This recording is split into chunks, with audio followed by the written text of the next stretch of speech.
2 of drawing training. In this video I'll be focusing mainly on the general arrangement drawings. Now everything here has already been done, so now we're going to be doing GAs. If you look at the drawings itself, I'm going to start off with my first drawing as a nice 3D view. I'm going to make my view flat, and I'm going to say for the rest I'm just making empties. 5, 6. It's not really important how many empty ones you make, because, well, we can always delete the unnecessary ones afterwards. So let's start by opening up the first one. Now as you can see, there's a lot of extra unnecessary stuff. I'm not using these grid lines, so I'm gonna say get rid of them. Actually don't want to get rid of that. As you can see, the area movement is not that nice. Let's undo, get back to the original one. So because Tekla, seems Tekla decided to make it harder to do this properly. I'm gonna say I'm not gonna try delete that. I'm just gonna take my view directly from the model by creating a selected area. Going back to the model, let's make this 3D again. I'm gonna take this and say, for my first drawing, I'm going to do a separate drawing of this, completely and utterly alone.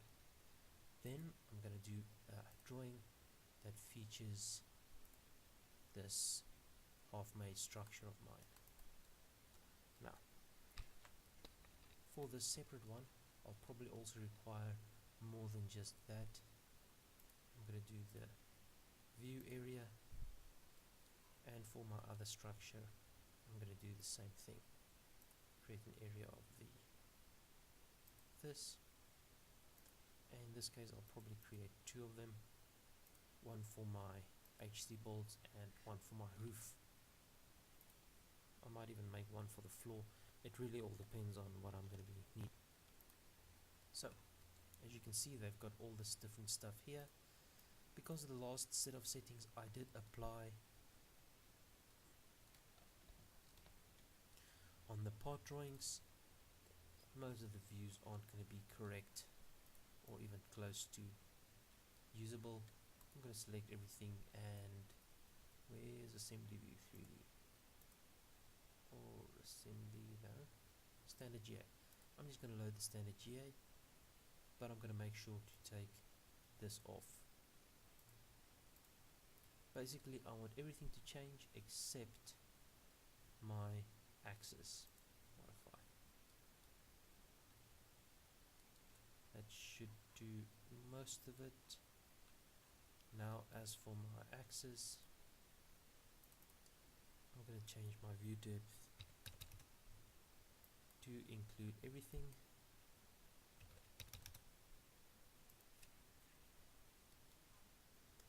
Have a nice complete view. As I said earlier, I'm not going to be using these on this drawing specifically.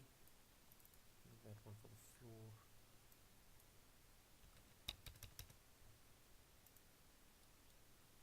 Okay. Unlike this one, which is a 3D view, this is a plan on roof. Let's actually make it plan on floor. Mind you, I can always just get rid of it for now. I really only need the HD bolt layout. So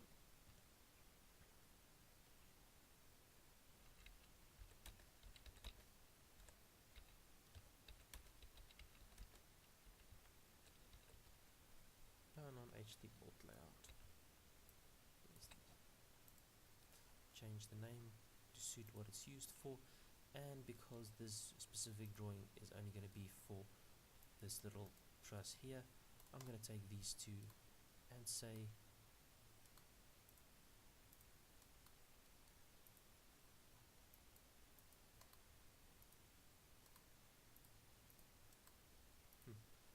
move to drawing. Seems they've disabled that. Okay, so they've changed that setting. I can't use it on this one. I'll just delete these and recreate them as needed. So for the first one here, I'm going to change my scale, make it something a lot bigger. In the case of this truss, a lot of the stuff is already done.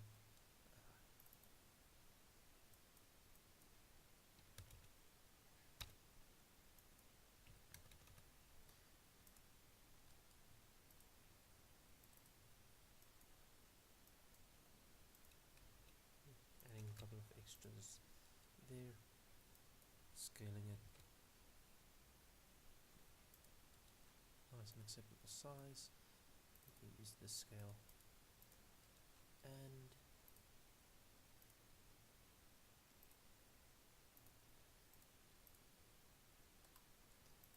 do all the other stuff. As you can see, you can largen or shrink your stuff easily by just moving this purple dotted line around. A lot of this stuff is going to be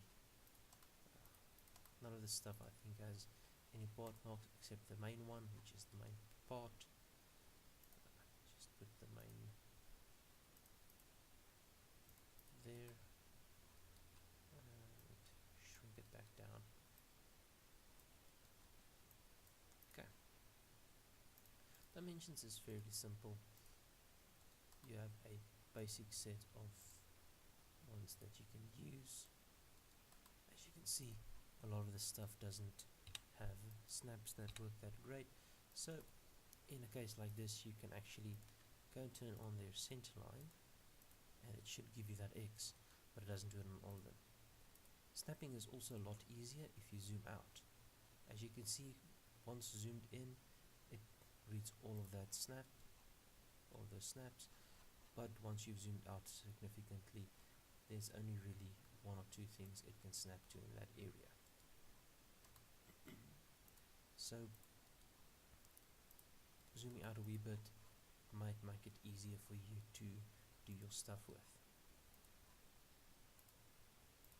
Always look for the symbols. Example, something like this. I want it to snap to a center. As you can see, the center is a lot bigger symbol than the others.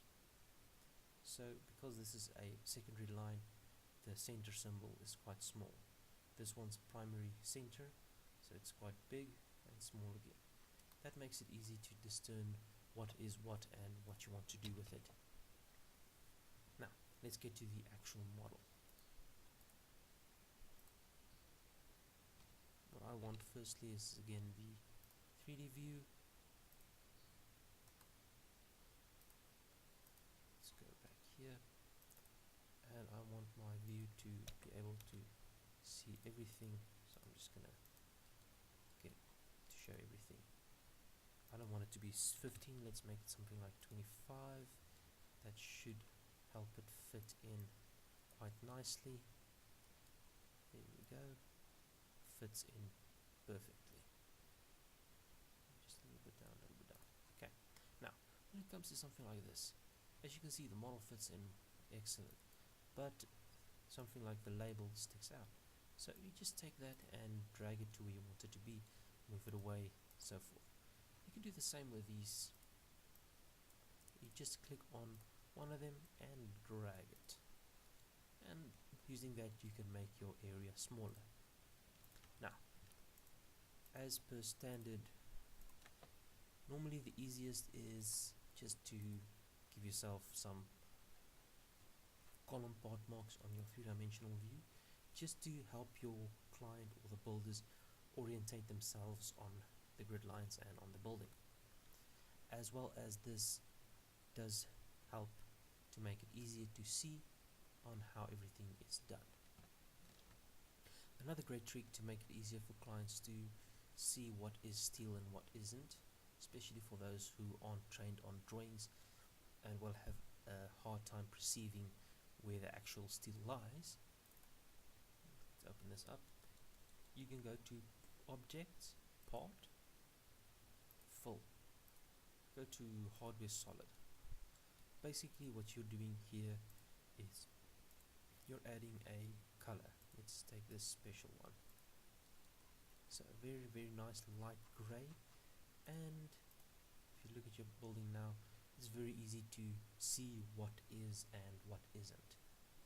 This is a very light gray. It's just a bit of a haze to make it stand out. I'm gonna apply this because I like this setting. Now, going over to the next drawing. It's going to be hard to find the correct drawing without the name, especially among the GAs. On the drawing, assembly drawings itself, you have named it according to what its mark is, but on the GAs it's a little bit different. So what I'm going to do is name it according to its contents. Take off everything and say this is GA of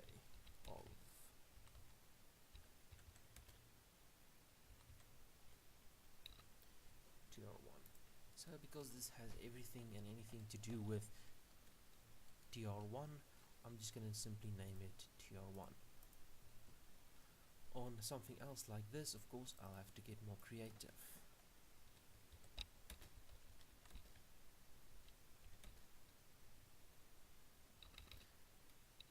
I think I'm just going to name it 3D view because that's all it really contains. On the next one, this is going to be my HD bolt layout, so I'll probably name it HD bolt layout. First thing, of course, I will do is actually make the view to make sure it is what I want it to be. Let's go see. That's a section and that's a side. I'll be using them later.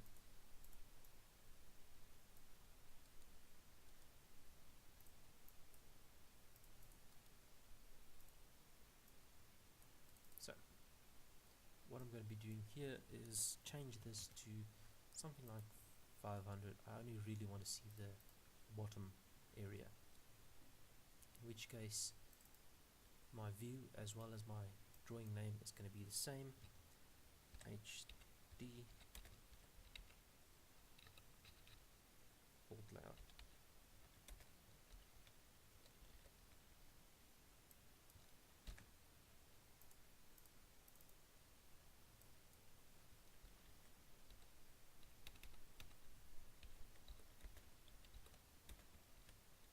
Plan on HD bolt layout. So this one is specifically for my HD bolts, and that is how I name it. Next, what I want to do is name all the important parts on this, which is my HD bolts. I do not want to give them double marks as is.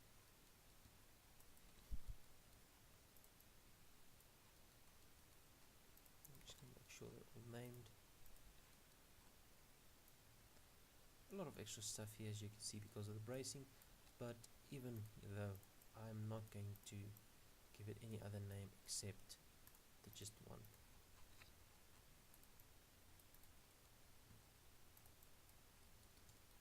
Here, unfortunately, as you can see, I've got steps and I can't really see what's going on there, so I'm going to hide these from drawing view.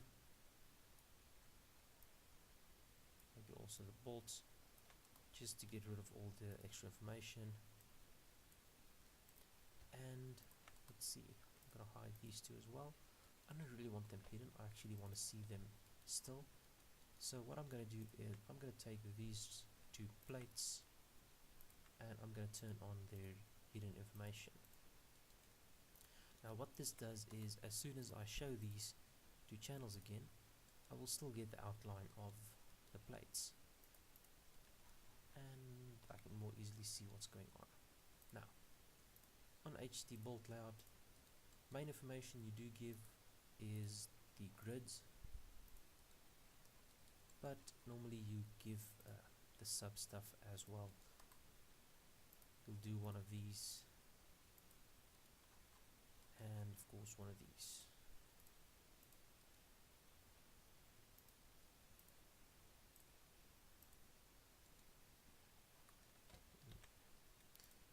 Correct. And I'm going to do the last one again, even though it's the same as the first. If you've got a lot of columns that are the same, you just pick one that says, say, C4. There's a lot of C4s, and you do detail 1 C4 and 1 C6, and they will auto go and look and see, okay, C6, C6, they're the same, and you only have to detail one of them. As for these two, let's put marks on them as well. Get a nice little dimension going. Now, in this case, what I'm going to do is firstly just dimension the back of these stairs to get that, and then from the back of the stairs I'm going to dimension the hole. You could also of course just directly dimension the hole. As you can see, these two are different and they shouldn't be, but I'm not going to worry about that. You can, as I said, directly just dimension towards the hole. I'm going to hide this sag rod. I'm not interested in seeing what it is, where it is. Okay, next, if you want to have more specific information on something, for example, I don't want to do details here, I would prefer to do it on a separate detail drawing. What I would do is go here and say create detail view. This will allow me to say detail A and actually do the detail stuff here on the side. This is great if you've got limited space to work with, and you can of course blow it up to any size that you are comfortable with, and that would look good on a print. Something like this. I think I'm actually gonna give the center and hide the grids.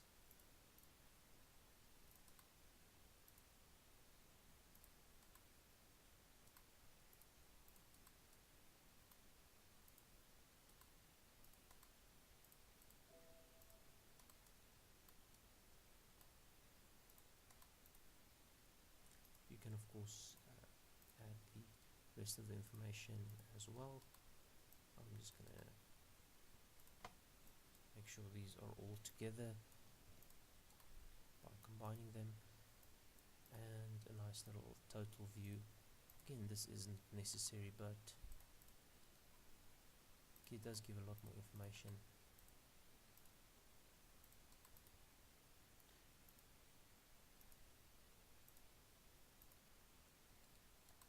Maybe even add the holes. Okay, so I think that'll be it for this drawing. I'm going to go over to a new drawing, and I'm going to make this, let's see, I don't really have any information on the roof that is necessary to give, but I might want to give my stairs position. So I'm going to do that, go back,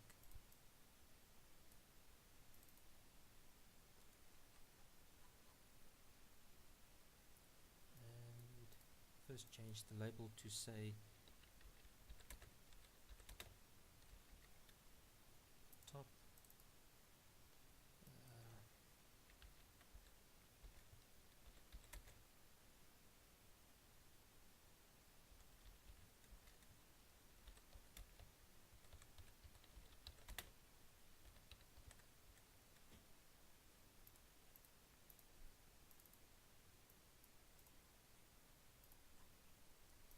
next thing I want here,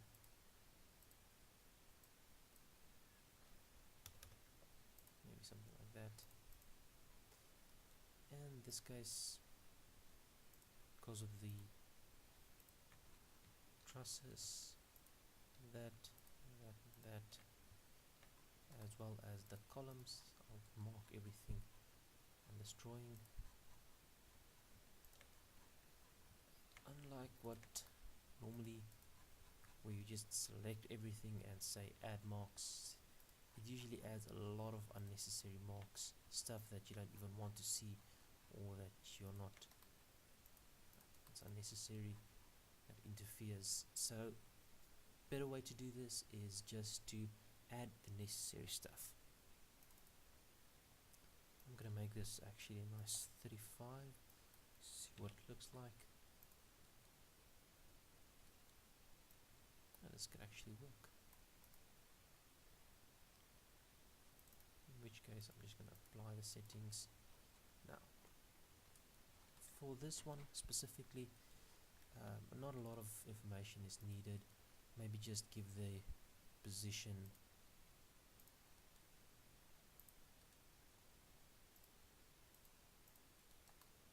of the stairs and some distances between. As I said, a lot of these parts are already created, so this is more of a put together what you have, and as such not all the information is needed that you needed to draw it. Now for my next step, I will create a section view. I was thinking maybe doing the stairs and this in the same view, as I don't need all that extra information. I don't need to see all those levels either, so I'm going to just do this.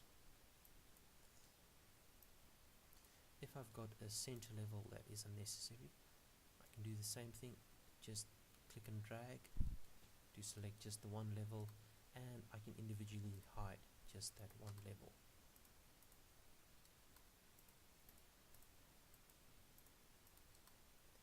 Makes it easier to show just the information that I want to show. Now this is especially handy when you've got a drawing where you've got a lot of levels but they're not all applicable to every part of the drawing. Then you can individually select what you do and do not want to show.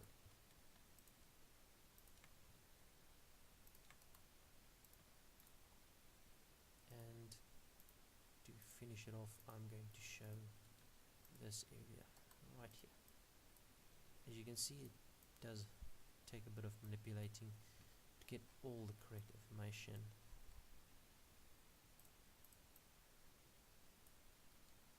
And not everything is always as neat as you'd like it.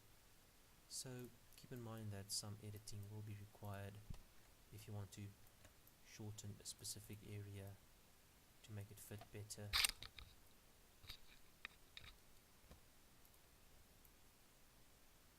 There we go. That should do it. Now, as you can see, just selecting everything and saying add marks gives you a lot of marks. You don't always want all those marks. It's better to individually go and select exactly what you want to do, but I'm just repeating myself, so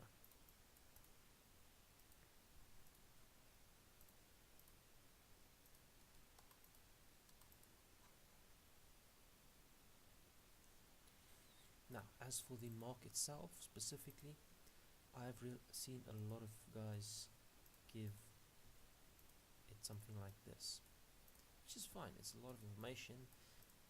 You can check the name, you can check the size.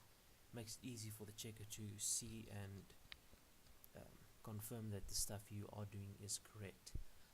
But you might not always have the space for it. If you've got a problem with space and you don't want to show all that information on one place, using something like this, that really to just give the mark can save quite a lot of space and make the whole drawing appear a lot neater. Now I'll also need to do one for section for this and for that side, but as I said, unfortunately it seems I can no longer, now I can. Okay, so probably depends on what drawing it is. I'm also going to make a section view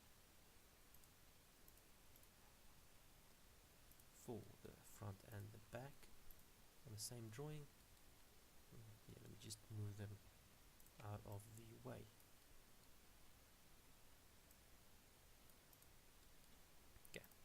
because they're not going to be appearing on this drawing but actually on G5, I will also have to go and make sure that these are correct. What I mean by that is open up the section C. On the section mark, I'm going to say write G5, and on the view label I'm going to say G4. Now what this means is right here they're going to put a G5, so I will know that section C is on drawing G5, which is this one there. Now if I go and open up drawing G5, section C will tell me that the section comes from drawing G4, so I can go back and know exactly between which ones and which ones I have to go look. Again, as I said, this is specifically very useful for especially big drawings. Let's move to drawing, select, move, select, right click, move. Okay. This is especially useful for a lot of big drawings where you've got many sections, or you don't necessarily want to have a grid line view but an actual section of just a small area. It helps keep track. As you can see, they've got the exact same position as they did when I moved them, so if there are stuff that's outside, remember to move them back in. Okay, you already know how to do this part, make it nice and neat.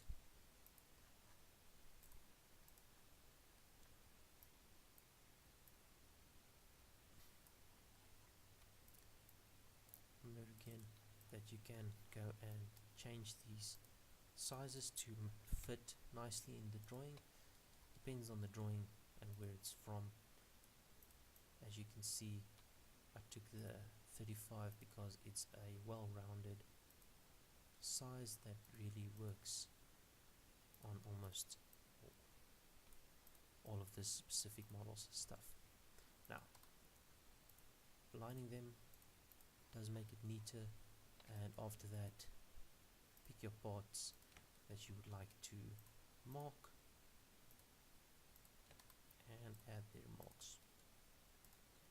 Again, specific information,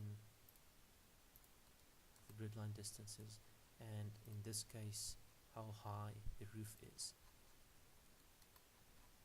Does help, does make it quite nice and informative, and it makes it easier for the checker to mark.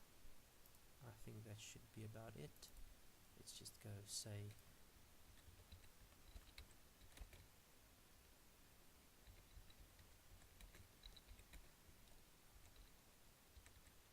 now. I'm not sure what grids these are. I can either go back to my previous drawing and check, or as A and C. A and C. Go. So, very nice, very neat, simple to read. And if I go back, I can just delete the extra ones. And if somebody asks me, listen, on view section A or whatever, I can just go look here and according to the name easily see where my stuff is that I want. Since I'm done with them, I'm also going to issue. Now, after everything is done, all drawings have been issued, you will need to add your very first revision mark. This mark is the first one you send it to your clients with, and basically it's just to show them this is issue 1 and this is the date and what it's for. So I'm going to say revision. The very first one is always for approval, created by, and whatever the day's date is, then issued for approval, and I think that should do about it. I'm going to save it as 1 because it's my first, and I'm going to create. Now this makes it useful because later I can just go and load one, even if it's got no mark. Just load one, I've got the correct information to add it. and after I've done any changes and I have to resend it to my client, I can go add and make it to new date and what my changes were. Now, when it comes to the printing, what I like doing is printing it according to drawing sizes. So firstly, I'm going to print the GAs all together. You'll probably be selecting always PDF A3. I've got it set up for my PDF factory.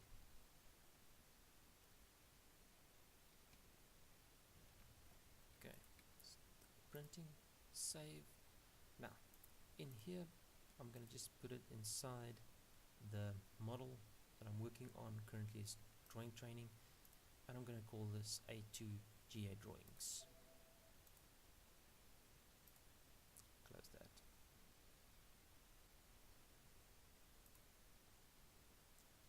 Okay, I'm going to do the exact same for the others.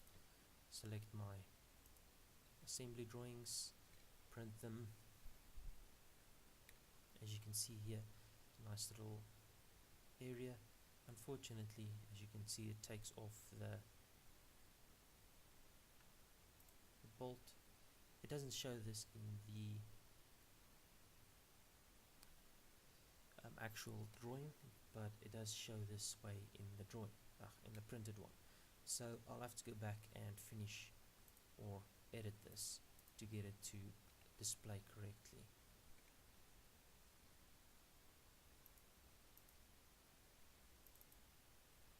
For now, I'm just going to save it as A3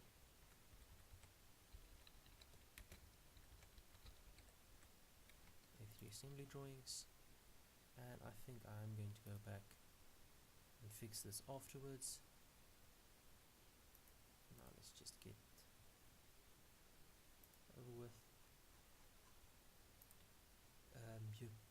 You really shouldn't print any drawings if it still has this stuff in, so do make sure you've saved, fixed and gone through everything before printing. Otherwise you might end up with stuff like this, and stuff like this is really useless. There's not really anything you can do with it.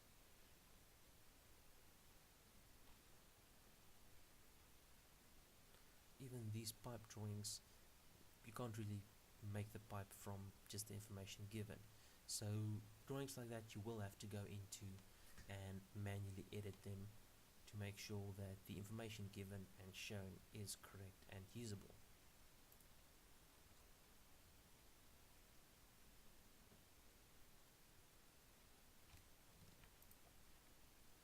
Let's say this is parts.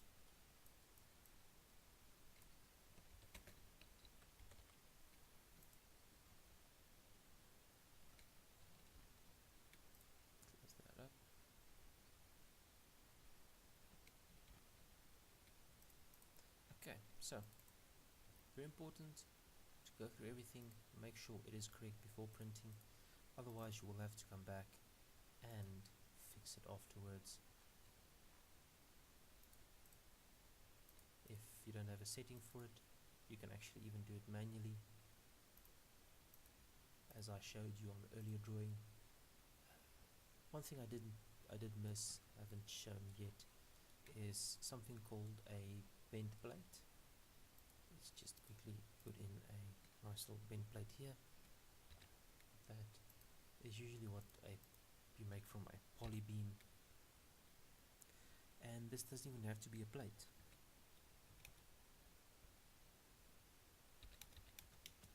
It can actually also be a beam, but let's just use a plate for now, as it's the easiest to show with. Update drawings and create.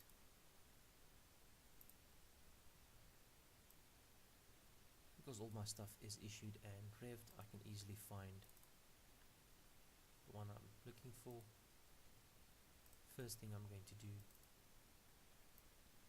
is load up the correct paper size, as I like all my stuff to be nice paper size, same paper size. Secondly, I'm going to open up this view and just apply it. keep the settings, makes it easier to work from. Then, having a bent plate is usually a problem because of that. So any plate that is bent out of shape or so, you have to go load, unfolded, load. The reason I loaded the A2 first is because I want to keep the paper size. So I'm going to turn off layouts, modify, there we go. So now I've got a nice straight plate.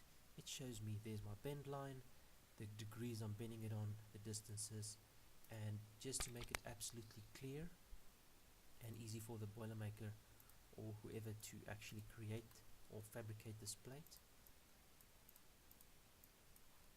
I'm going to make a section view using the settings